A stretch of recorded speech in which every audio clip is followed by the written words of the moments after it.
Welcome back to Deep Nonsense, where we take the wildest, most out there ideas from movies and ask one simple question.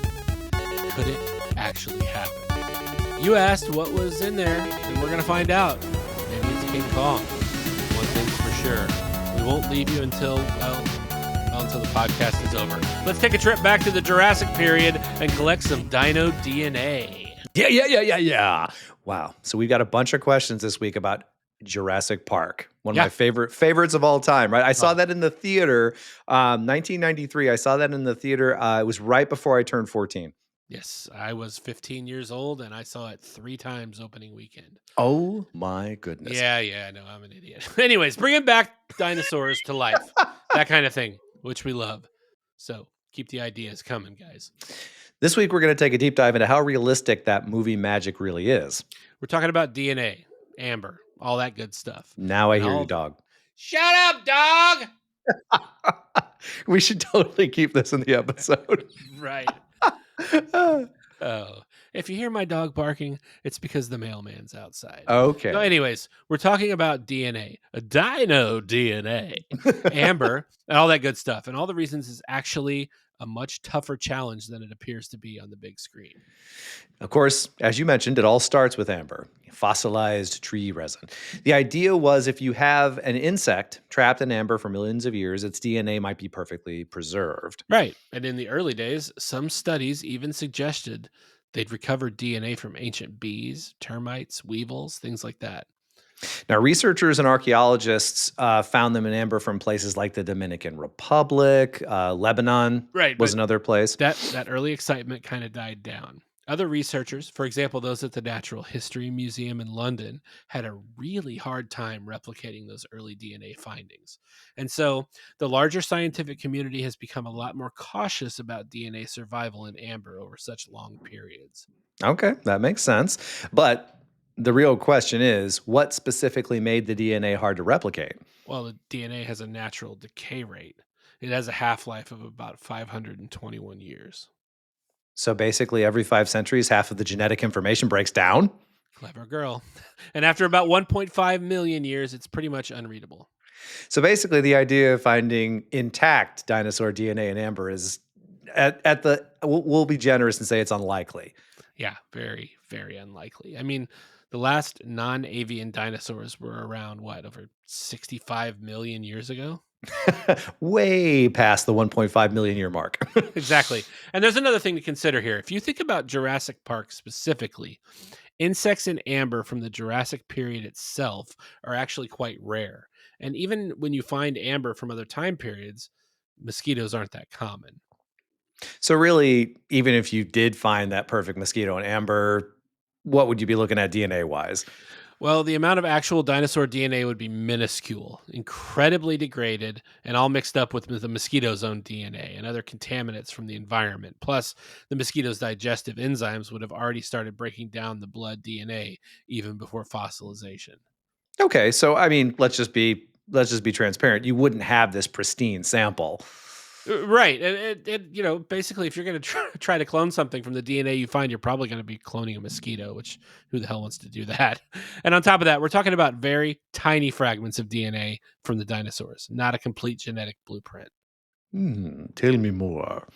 See, ancient DNA usually comes in these short fragments, but a full dinosaur genome has billions of base pairs, which are like the building blocks of DNA. Trying to reconstruct an entire genome from such tiny pieces is a truly massive challenge. Like putting together a giant puzzle with only a few pieces, right? No, it's more like trying to rebuild a whole library from just a handful of scattered, damaged pages. Whoa, okay. That puts it into perspective. So in Jurassic Park, they used frog DNA to fill in the gaps in the dinosaur DNA. What's the reality there? I'll show you. That was my best John Hammond. Thank you, Mr. Hammond. Yeah. Okay, look, birds are actually the closest living relatives to dinosaurs, not frogs. So scientifically speaking, it would make more sense to use bird DNA or even crocodile DNA to fill the gaps. But even then, that would be incredibly complicated. Yeah, I can imagine, given all my experience as a genetic physicist. All right, getting back to the subject. Even if you had a complete DNA sequence, you'd still need something to actually grow the dinosaur in. Now, didn't they use, was it ostrich and emu eggs in the movie, right? Yeah, but even then, the differences in their reproductive biology and how they develop are huge.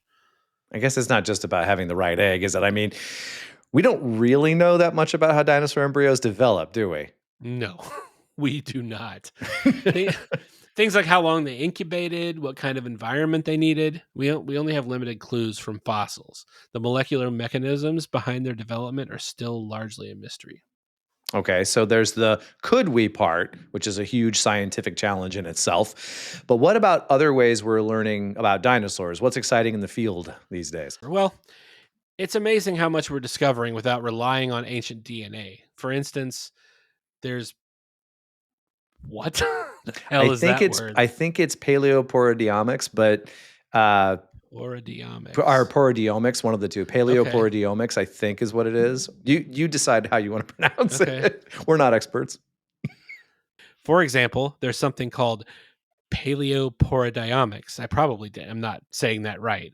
Apparently, that is analyzing proteins like collagen that's preserved in fossils. And then there's comparative genomics. Genomics is, yeah. Genomics. Probably, yeah. Comparative genomics, where they compare the DNA of modern birds and reptiles. Now, these techniques are giving us incredible insights into dinosaur physiology, their evolution, and how their genomes were structured.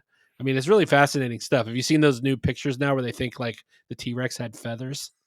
I have. Yeah, exactly. Yeah. So what we're discovering right now, while it's fascinating, while certainly there are advances, it seems to me as though a real Jurassic Park is probably a long way off. But I mean, as you mentioned with some of the discoveries, science is still finding ways to unlock the secrets of these absolutely incredible creatures.